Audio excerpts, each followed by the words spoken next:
So let's take a look who our customers are. We serve people. I use the word customers. I mean it. We serve people in many capacities. Who are the people we serve? Who are our customers? And I'm going to say one of the most important customers around you is the people you as a leader, it's the people you're subordinate. I don't like the word. I'm going to call them direct reports. They are probably one of the most important person in your success. But yet a lot of people use them that they're more of a commodity. They're not. So the key to the ethical leader, you lead through people.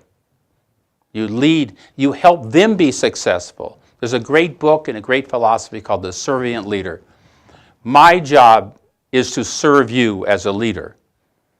And I will be so successful when I see my job is to serve you being successful rather than to use you up to make me look good. Individuals have value and needs, and you need to appreciate their values and help them achieve their needs becomes key. It isn't about me. Together we can accomplish so much more than me as an individual using you. And again, participatory management is one of the key principles in here. Involve, even the little things can destroy an entire organization when people feel like you disrespect them or you don't care and don't value them. This takes you through the leadership model. Now, I want to walk you through an interesting issue. But first, we're going to look at how many of you here were prepared for that job? How many of you here had training? I know you're here today and you're in this program, but I have taught for over 20 years this subject to law enforcement. In fact, it's probably 30 years.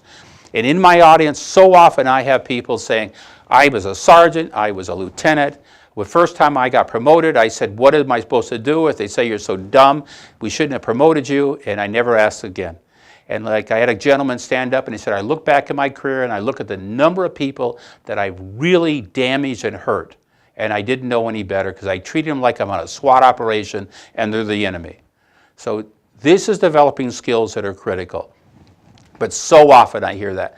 I got promoted, nobody trained me, nobody prepared me for the job, and only trained and prepared me when I fail. So how many of you received management training before getting promoted? I'm going to walk you through this process. But first I want you to, I have a little slide here. If you haven't read the book, I'm going to recommend it.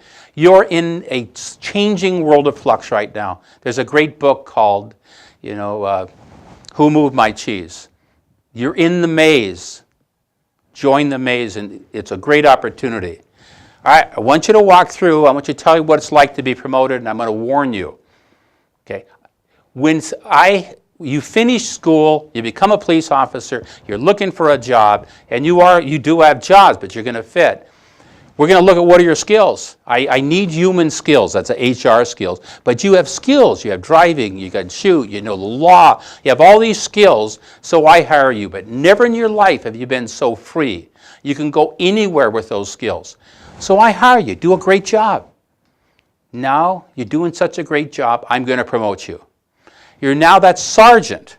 Now here's the danger. The job of a sergeant isn't to be the best patrol officer. It's to be a supervisor who also is in the field. It's the best and the worst job. For some of you, it's the worst because you don't realize you're part of management. And the best job because you can still do the things that you came to do.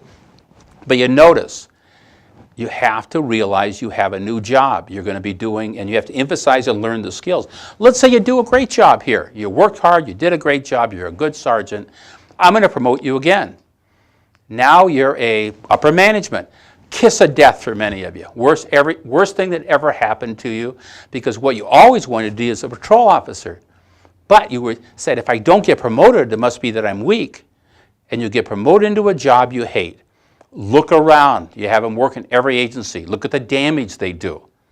Now they've lost why they came in the profession, and this isn't just law enforcement. And now they're doing things, they're reading your reports, they're doing budget, they're looking at planning, and they hate it. For those of you that do want to do this and you understand, it is a great career. But you need to know what you get into. But there's good news for those that do get promoted. I'm going to promote you again. You're going to be the chief, you're the commander. You're now, again, basically a free contractor because you can literally go to other agencies and move within the organizations, within your field. And again, it doesn't matter. You no longer really are capable and should be doing patrol work. You are a leader, you're a supervisor, you're doing the upper level. So you go from independence to totally dependent, you get paid more salary, you can't go back, to really independent again. And that's a track. The danger is you don't know when you take this job. You get promoted to a place you hate. I'm going to take the last part of this lecture. Where we fail in management, where we fail in organizations, 3M had a process for many years. I hire you as a scientist. Think about you in this same story.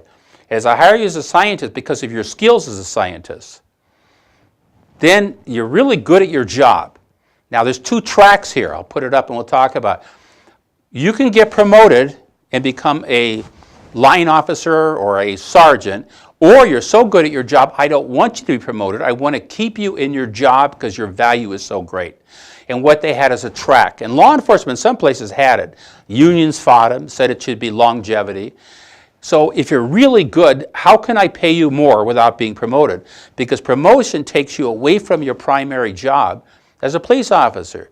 And then with this track, they did have middle management and again followed the track. You could get more money, more prestige and still be in your field. And then it shot off and became upper management. We don't reward people who do that job every day, come to work, that 80% that make an organization, we ignore them. We deal with the problems and we deal with the superstars. Superstars don't need you. Problems we need to do something about. But the middle people, the people that day-to-day make your organization, how to reward them. Thank you. This is the close of this lecture, and we'll see you online for the discussions about what we talked about. Have a nice day.